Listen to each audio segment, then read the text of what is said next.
मैं वर्ष 2013 पुलिस भर्ती में हॉरिजॉन्टल और वर्टिकल रिजर्वेशन के बारे में बता रहा हूँ आप लोगों को। सभी भाई सुने। हॉरिजॉन्टल रिजर्वेशन जिसे स्पेशल रिजर्वेशन कहा जाता है और वर्टिकल रिजर्वेशन जिसे सोशल रिजर्वेशन कहा जाता है। वर्टिकल रिजर्वेशन का मतलब है कि जनरल, ओबीसी, एससी, एसटी इनको जैसे 50%, 27%, 22% और 2%, इस तरह ये जो रिजर्वेशन है ये वर्टिकल रिजर्वेशन है।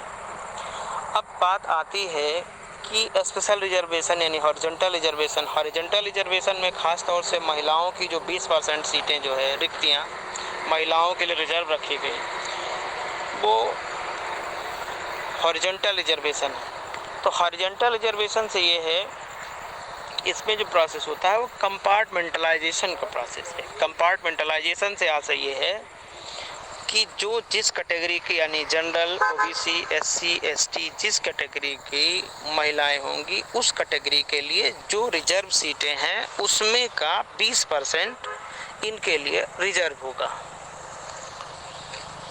ये रूल कहता है, यही सुप्रीम कोर्ट और हाई कोर्ट के जजमेंट भी कहते हैं। अब ऐसी दशा में यदि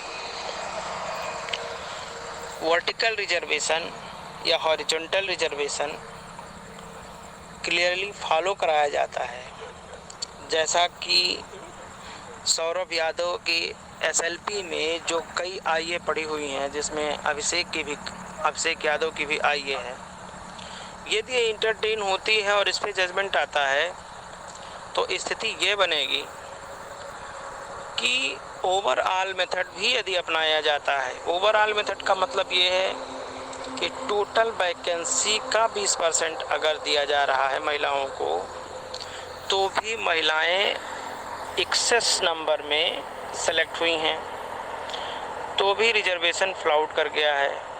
और अगर ओवरऑल मेथड नहीं अपनाया जाता है, ओवरऑल मेथड चूँकि एक एक्सेप्शन है, ये कोई नियम नहीं है, तो ओवरऑल मेथड तो अपनाया नहीं जाएगा। क्योंकि इंदिरा साहनी का जजमेंट, आशीष कुमार पांडे का जजमेंट, अनिल कुमार गुप्ता का जजमेंट, ये कोई जजमेंट ओवरऑल मेथड के पक्ष में नहीं है। इसमें होता ये है कि वर्टिकल रिजर्वेशन में ही हॉरिजॉन्टल रिजर्वेशन एडजस्ट किया जाता है। और ऐसी दशा में यदि ये किया गया इस एसएलपी में, जैसा कि अभिषेक यादव लड़ रहे हैं और कोर्ट भी तैयार है इस बात को लेकर के, तो जो पीके सिंह की रिट के बाद 2052 लड़कियों का सिलेक्शन हुआ है और सुप्रीम कोर्ट के आदेश पे 3295 का अगर सिलेक्शन हुआ है, ये सारे सिलेक्शन क्वैश हो जाएंगे और नए सिरे से होंगे, चूँकि ये एक्सेस नंबर में हैं। और यही फॉलो आने वाले दिनों में होगा, चूँकि इंदिरा साहनी का जजमेंट 13 जजों का जजमेंट है, उसे कोई नकार नहीं सकता। एक विकल्प केवल बचता है भर्ती बोर्ड के पास कि वो पिटिशनर आदेश करके और लोगों को एडजस्ट कर दे राजेश दारिया के जजमेंट पर। अन्यथा की स्थिति में वर्टिकल सुधरेगा तो ये दोनों वैकेंसियां जो भरी गई हैं सीटें, ये फिर से क्वैश हो जाएंगी और इनको भरने के लिए एडिशनल पोस्ट क्रिएट करना पड़ेगा।